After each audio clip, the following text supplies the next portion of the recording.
Hello lovelies, so I'm here with my first DT project for the month of February. Can you believe we're already in February? Anyway, today I decided to work in my junk journal. Now this is a ScrapFX junk journal and I will link to all the awesome products that I'm using in the blog post, which I'll link to in the video. But I decided to start with what is becoming one of my favourite stencils at the moment, and some impasto. Now the reason I decided on impasto was because I knew I was going to use Dylusions inks, and I think I got my modelling paste confused with gesso, but I didn't want anything white, but I did want some dimension in my background, so I went with impasto. And this is because what I wanted to do, now I did dry everything thoroughly between my layers, but I just, no one wants to watch that. But I did, I really wanted to watch the ink move through the spaces between where the impasto is. So basically I wanted it to move through my stencil. Having issues with my Dylusions because I haven't used them in a while. I know, isn't that terrible? And also because I'm not the cleanest person when it comes to keeping my nozzles clear. But anyway, in the end I get it working. So I'm starting with, I think this is Polished Jade. Honestly, I don't look at the colours much. I pick up colours and go, oh, this will look nice. And then I went looking for a blue, and I don't even know. I think it might have been Periwinkle because I know I'm out of London blue. And yeah, so that one worked when I sprayed it. So then I'm just I do use some water first. I like to apply my inks wet on wet, just so they move around a bit and don't soak into my background.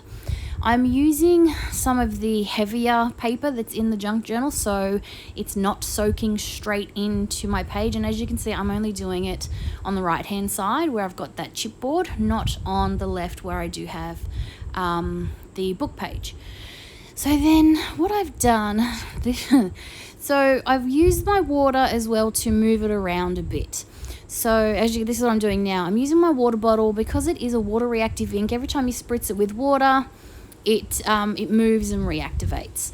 So that's what I've decided to do. And as you can see, it goes into those creases really lovely. Now this is the point where it could have gone haywire.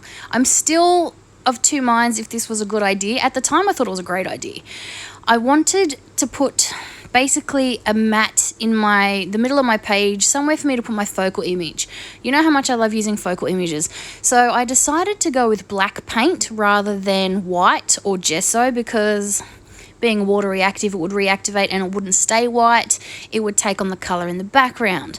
And I was going for more darker tones in this page. My inks weren't 100% dry, and neither was my impasto, so I did get a bit of, I don't know what you'd call it. Basically, it's smushed together a little bit. At the time, I loved it. I'm wondering now if it's just a hot mess. But the beauty of a junk journal and an art journal, and art in general, is there's no wrong in art, as my year 11 art teacher used to say.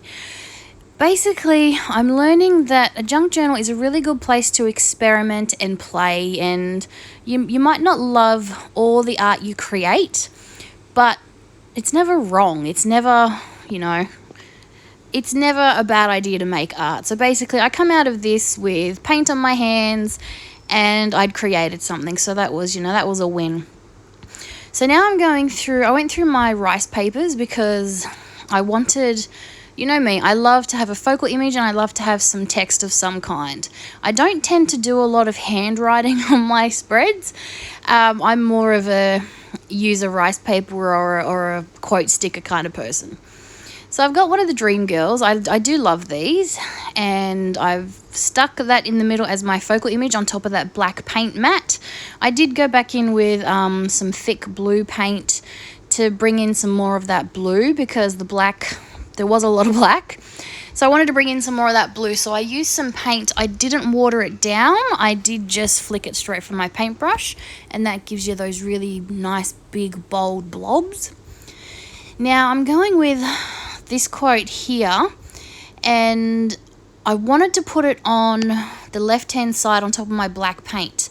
But being rice paper, I thought the white would disappear and it would soak into my background like a lot of collage and rice papers do.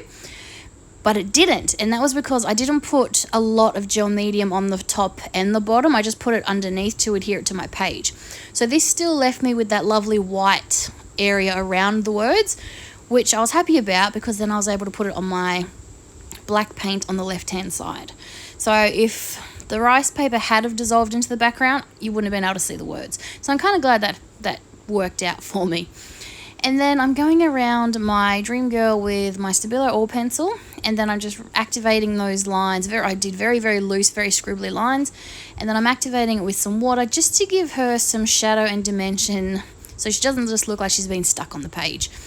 So yeah, that's it for me for this page. I hope you have enjoyed the video, and like I said, it might not be my most favourite page, but I did have a lot of fun playing with my inks and my impasto and basically making an arty mess, and that is always fun. So anyway, I'll be back soon with a new video.